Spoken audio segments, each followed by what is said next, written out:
เฮลโลสบายดีทุกคนสบายดีแม่บ้านสบายดีอุ่นสบายดีที่ทางภายในและต่างประเทศมื้อนี้เขาจะมาเว้าถึงเรื่องว่าการรับประกันตัว หรือว่าการเป็นสปอนเซอร์ผู้ที่ถูกส่งกลับเมืองยังประเทศลาวตอนนี้หลายๆคนก็อยู่ที่ศูนย์รับต้อนอยู่ดงมะขายเนาะหลายคนก็อาจจะซอกหาสปอนเซอร์เพื่อที่จะไปประกันตัวเอาสมาชิกภายในครอบครัวเฮาออกมาอยู่นำแต่ว่าการประกันตัวออกมานั่นมันก็มีหลายแบบหลายวิธีก็คือว่า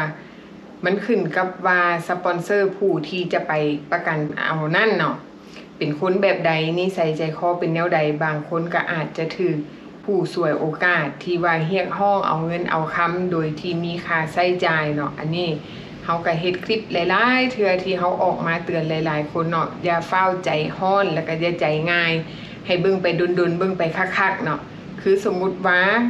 พี่น้องเฮาถูกส่งมายังประเทศลาวแล้วมีเฮาไปติดต่อได้ว่ามีคนมาประกันตัวเอาสมาชิกภายในครอบครัวแต่ว่าเฮารู้สึกว่าคนที่ไปประกันตัวนั่นเรียกร้องเอาเงินหลายเกินไปเนาะเฮาก็สามารถเปลี่ยนผู้รับประกันได้เนาะเปลี่ยนสปอนเซอร์ใหม่ได้แต่ว่าสิ่งที่ควรเฮ็ดก็คือบ่ควรออกมาแล้วจึงเปลี่ยนเนาะควรรอถ่ายอยู่ในศูนย์ต้อนรับสัวขาวหันสกรเพื่อที่สปอนเซอร์คนใหม่จะได้แลนเอกสารไปยื่นเอาฮอบใหม่ว่าซั่นซะคือสมมุติว่ามีคนเฮาไปฮู้จักคนที่แบบว่าเขารับจ้างรับประกันตัวว่าซั่นๆเนาะเฮาได้จ้างไปแล้ว500แต่ว่าผู้นั้นบ่พอใจมันบ่พอเด้อข้อยอยากได้อีก1,000นึงเฮาสามารถเปลี่ยนได้เนาะเฮาสามารถเปลี่ยนได้เอาผู้ใหม่มาประกันตัวก็ได้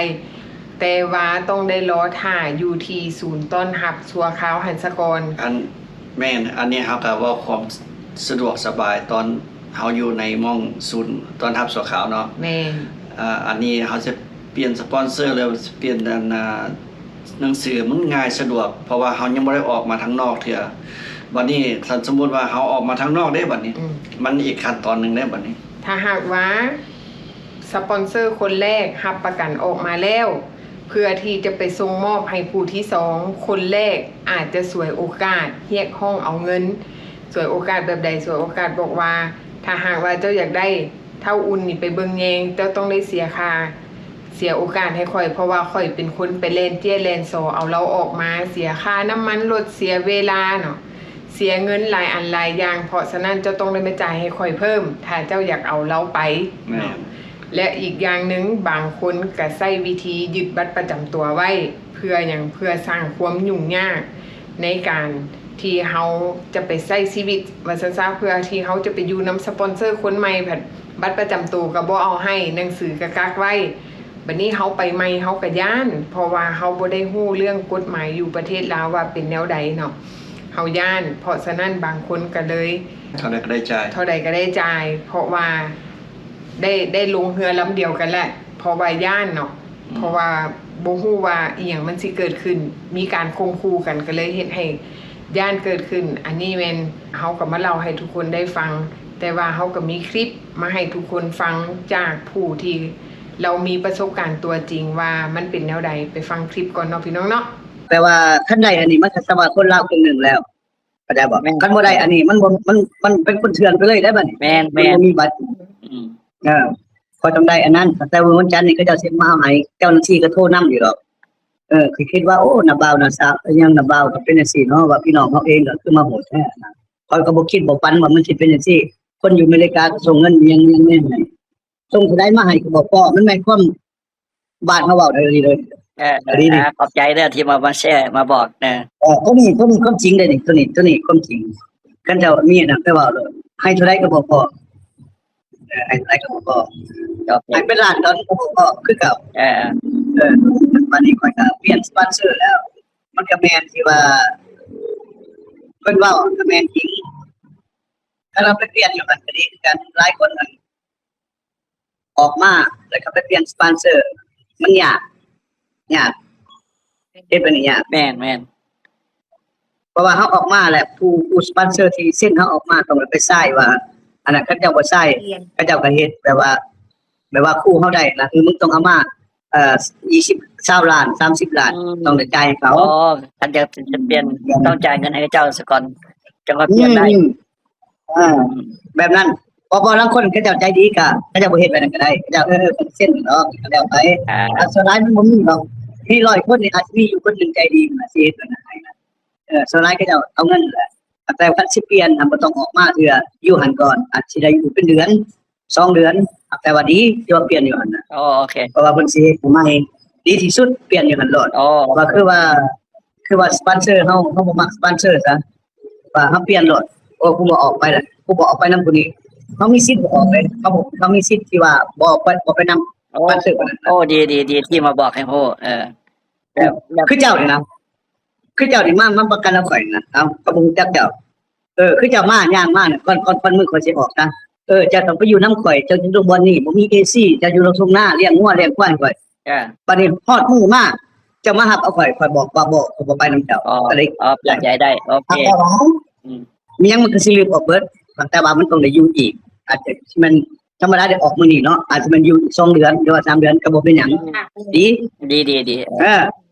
สุดแบบนี้แต่ว่าคือว่าข่อยไปน้ำเจ้านี่ก็ได้บัดนี้คือเจ้ามักเงินซะเจ้าต้องเว้าเอานำเมียข่อยหรือว่าพ่อแม่ข่อยเนาะ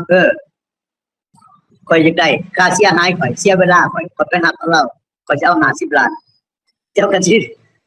ข่อยก็สิส่งไปให้เจ้ามันยากก็จะคงเปอร์เซ็นต์ อ๋อ นะมันบ่มีกฎหมายคือว่าอเมริกาคือว่าเจ้าเฮ็ดว่าคือเจ้าเฮ็ดแบบนี้มันก็บ่ถูกเนาะกฎหมายมันต้องไปเอาเจ้าโลดแม่นบ่ แม่น บ่อยู่นี่เฮ็ดอยู่นี่บ่มีแบบนั้นเลย โอ้ดีที่ได้มาเตือนให้ทุกๆคนเอาผู้ไว้กันนะเพอเฮาจะได้บ่อยากเจอแบบนี้ อืม ดี แต่ก็เจอหลายคนก็เจออยู่หลายคนก็เจอที่ว่า ว้าว เยอะบ่เว้าแต่ก็ขอบใจน้ำเจ้าที่ออกมาเว้าให้ทุกๆคนที่เตรียมเนื้อเตรียมตัวไว้ เขาก็เคยบอก แม่น คนยู่ อันเนี้ยเขาก็เคยบอกหลายๆคนแต่ว่าเขาเจ้าบ่เอาใจใส่อะนะบัดนี้ อันนี้มันเรื่องนี้มันส่วนหลายมันเรื่องนี้มันบ่ยากเรื่องกฎหมายเรื่องเจ้าหน้าที่เป็นหยังมันยากในทั้งหมดสปอนเซอร์ส่วนหลายสปอนเซอร์ส่วนหลายบางคนไปเอากินหัวแบบนี้ แม่นมันอันนี้บ่ได้ขึ้นกับกฎหมายเนาะนี่ขึ้นนำคนเอง ที่นำคน แม่น แต่ละคนว่าจะซื้อนี่แหละแล้วก็จะมีที่ว่าโอ้หากินได้บัดนี้ก็จะไปเฮ็ดแต่หมดเจ้าหน้าที่ก็จะไปเฮ็ดหยังบ่ได้นะมันบ่ได้เกี่ยวกับกฎหมาย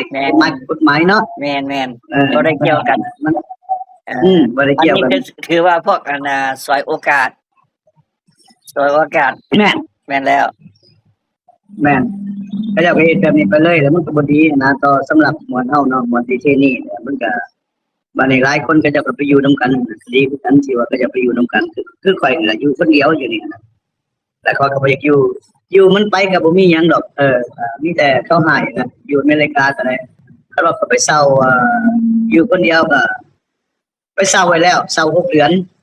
เสียเงินไว้แล้วไปซื้อเสื้อซื้อหยังซื้อมาเบิดแล้วไปอยู่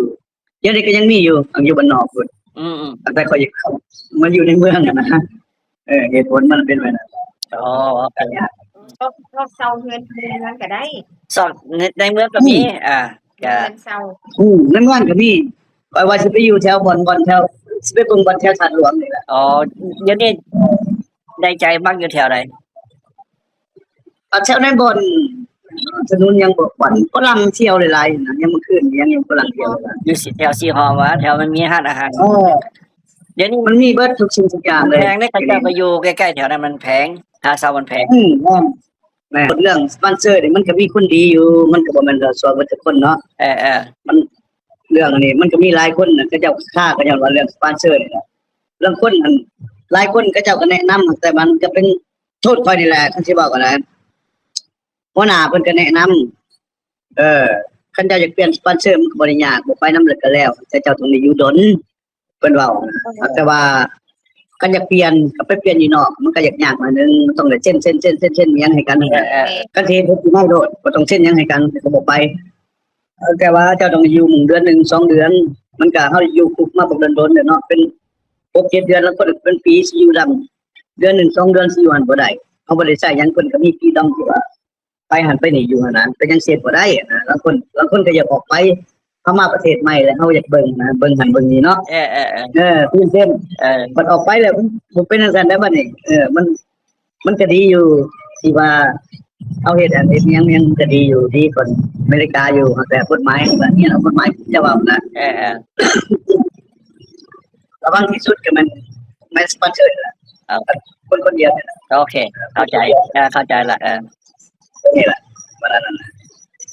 ที่ไปเบาให้เพิ่นสอบหาให้เด้อ เอามียังเพิ่มเติมอยากจะเล่าอีกบ่เกี่ยวกับเจอปัญหาเบิดแล้วบ่เบิดแนวเล่าแล้วบ่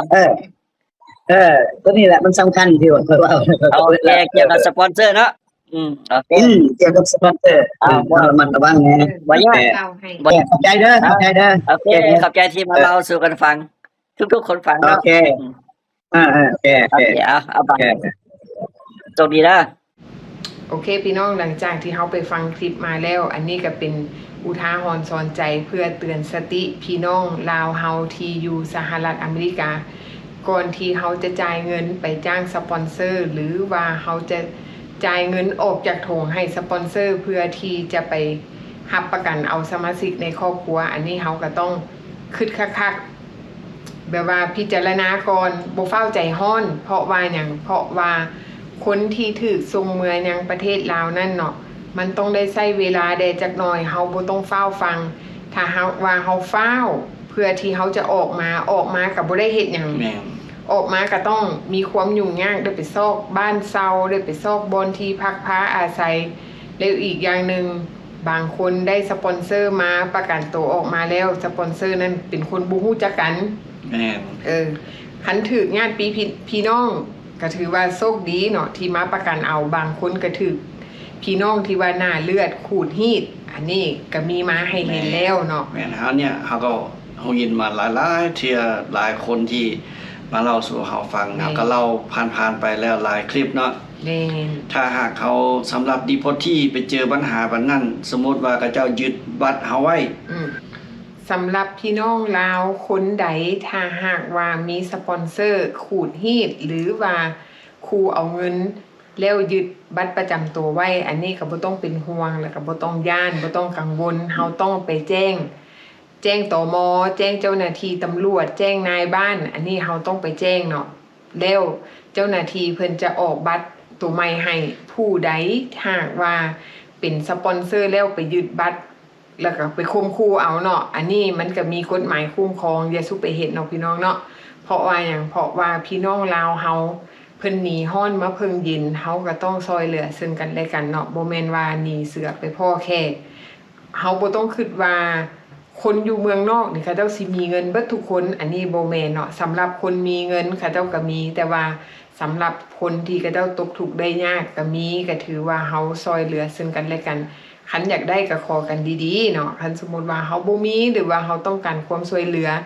เพิ่นก็เข้าใจอยู่คนที่มาจากสหรัฐอเมริกาเพิ่นก็มีความเห็นอกเห็นใจแล้วก็เข้าใจสภาพครอบครัวของคนอยู่เมืองลาวสภาพสปอนเซอร์ว่าเป็นจังไดเนาะอันนี้แม่นเฮาอยากได้เฮาก็ต้องขอเพิ่นดีๆขอความช่วยเหลือว่าเฮาคัดสนอันใดหรือว่าสปอนเซอร์ที่เอาสมาชิกครอบครัวที่ถูกส่งกลับมาจากสหรัฐอเมริกาเอาไปเบิ่งแยง